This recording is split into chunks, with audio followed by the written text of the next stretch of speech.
Union public service की building है। ये बिल्डिंग अपने आप में एक बहुत बड़ी ऐतिहासिक बिल्डिंग है। ऐतिहासिक इसलिए है क्योंकि अगर आप शिक्षा के अगर आप इसको देखें तो इस बिल्डिंग की बहुत मान्यता है।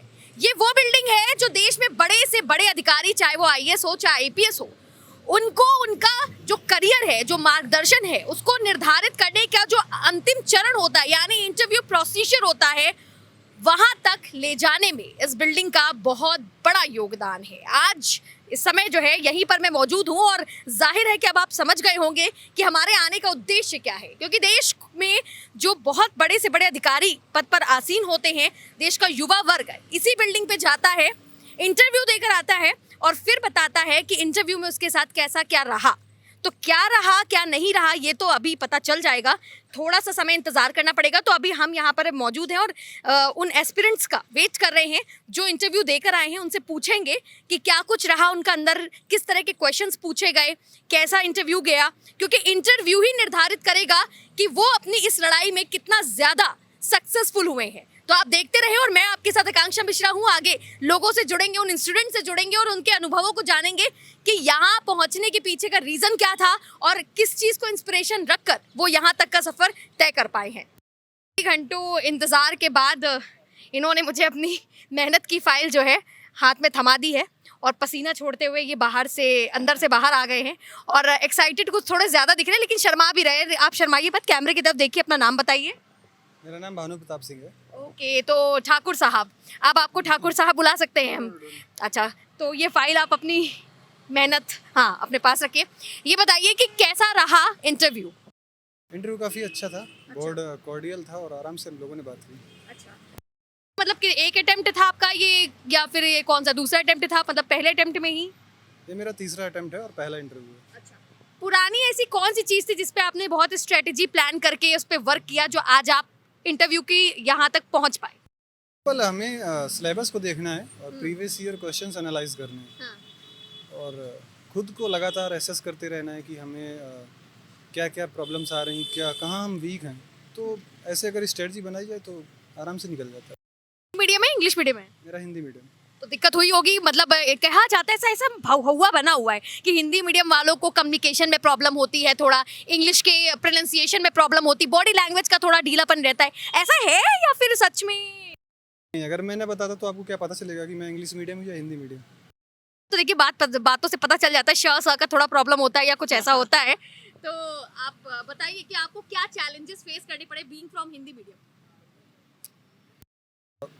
मुझे लगता है कि विशेष इतना ज़्यादा चैलेंजेस है नहीं जितना बाहर मार्केट में फैला रहता है। ऐसी ही क्यों, मतलब और बहुत सारी फील्ड हो सकती थी। एक युवा वर्ग के तौर पर आप बहुत सारे और एग्जाम्स भी देख सकते थे, लेकिन यूपीएससी में ऐसा क्या इंस्पिरेशन रहा या ऐसी कौन सी किक लगी जो हम यूपीएससी में उतर आए? देखिए, हमारे पास एक ही ज़िंदगी है, इसी को जीना है, इसी में एक्सपेरिमेंट कर रहे हैं। अच्छा, तो क्यों ना सबसे बेहतर एक्सपेरिमेंट किया जाए, इसलिए यूपीएससी। इंटरव्यू के बाद किस तरह की रैंक आप एक्सपेक्ट कर रहे हैं? अभी कहना मुश्किल है क्योंकि अनुमान नहीं लग पाता कि हमारा परफॉर्मेंस कैसा रहा।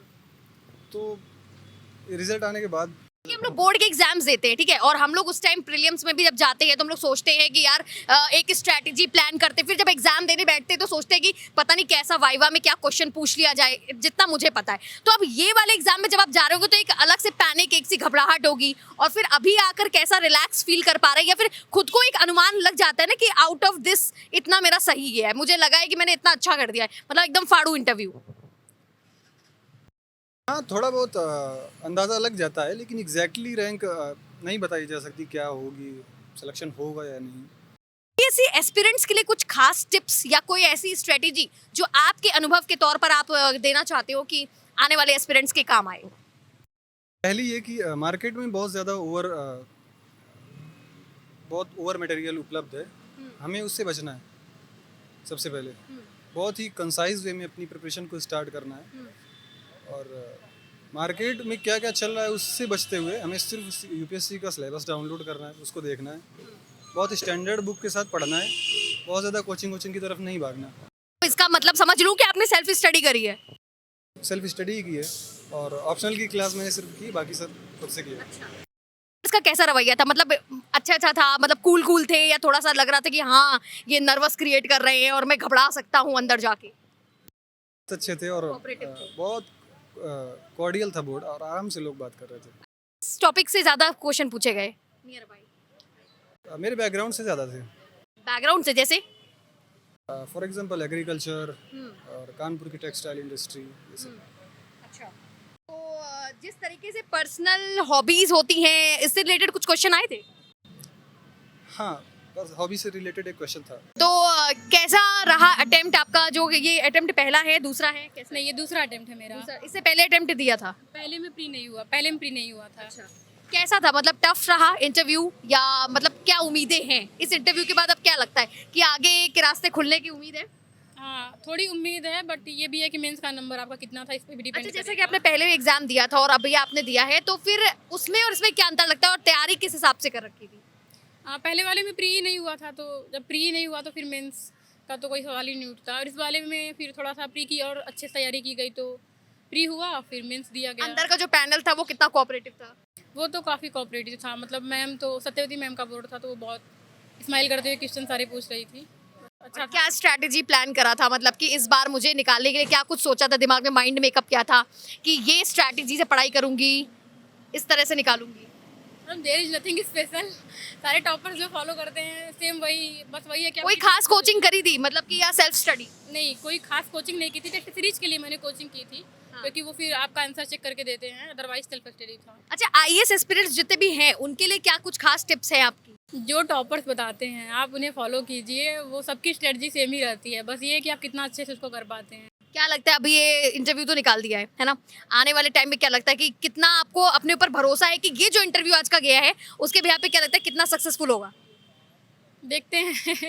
अच्छा, हिंदी मीडियम से इंग्लिश मीडियम से? नहीं, मेंस इंग्लिश में लिखा था, इंटरव्यू हिंदी में था। अच्छा, इंटरव्यू हिंदी में था, दिक्कत नहीं हुई? जैसे हुआ होता है ना, हिंदी में होता है तो इंसान प्रोनाउंसिएशन का प्रॉब्लम होता है, या फिर कुछ बोल ना पाना, या हिचक होती है, एक बॉडी लैंग्वेज साफ तौर पे दिख जाती है लोगों को। नहीं, ऐसी कोई दिक्कत नहीं है, आपकी भाषा है, आप बोलिए।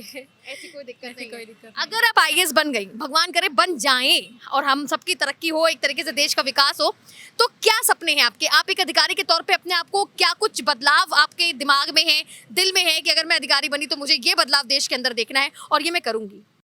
नहीं, मतलब एक आप अधिकारी बन जाते हो तो ऐसे कोई परिवर्तन क्रांति तो आप ला नहीं पाओगे। तो घंटों के संघर्ष विराम के बाद हमने आखिरकार उन 2 यूपीएससी एस्पिरेंट का इंटरव्यू लिया, और उस इंटरव्यू के दौरान भी हमें काफ़ी कुछ मुश्किलों का सामना करना पड़ा।